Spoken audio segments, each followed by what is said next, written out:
மகாவிஷ்ணு விவகாரம் தொடர்பாக அசோக் நகர் மகளிர் மேல்நிலைப் பள்ளியில் பள்ளி கல்வித்துறை இணை இயக்குநர் நேரில் விசாரணை மேற்கொண்டு வருகிறார்கள். விவரங்களை செய்தியாளர் ராமச்சந்திரன் வழங்கிட கேட்கலாம். ராமச்சந்திரன் வணக்கம். இந்த விசாரணை தொடர்பான மேலும் விவரங்கள் என்னென்ன?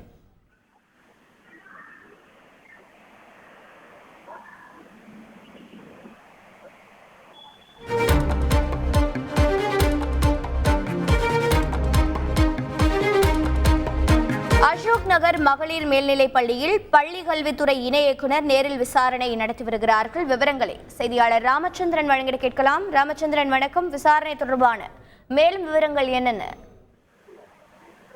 வணக்கம்.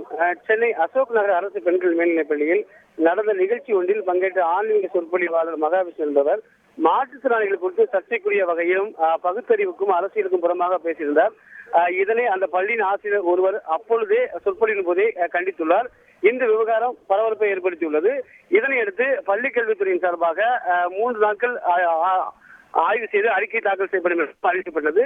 இந்த நிலையில் அசோக் நகர் மகளிர் மேல்நிலைப் பள்ளியில் மகாவிஷ்ணு விவகாரம் தொடர்பாக பள்ளி கல்வித்துறை இணை இயக்குநர் நேரில் வந்து விசாரணை செய்தார்.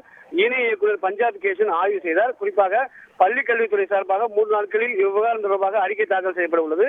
ஆகையால் ஆசிரியர்கள் இந்த விவகாரத்தில் போராட்டம் உள்ளிட்ட எந்த விதமான பிரச்சனையும் செய்யாமல் இங்கிருந்து முறையாக வீடுகளுக்கு செல்ல வேண்டும் எனவும் அறிவுறுத்தல் வழங்கினார். இதனையடுத்து தற்பொழுது இந்த அசோக் நகர் பெண்கள் மேல்நிலைப் பள்ளி 4500க்கும் மேற்பட்ட மாணவிகள் பயின்று வருகின்றனர். அது மட்டுமில்லாமல் 120க்கும் மேற்பட்ட ஆசிரியர்கள் பணியாற்றி வருகிறார்கள்.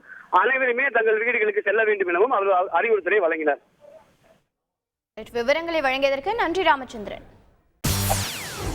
செய்திகளை உடனுக்குடன் தெரிந்து கொள்ள உடனே சப்ஸ்கிரைப் பண்ணுங்க.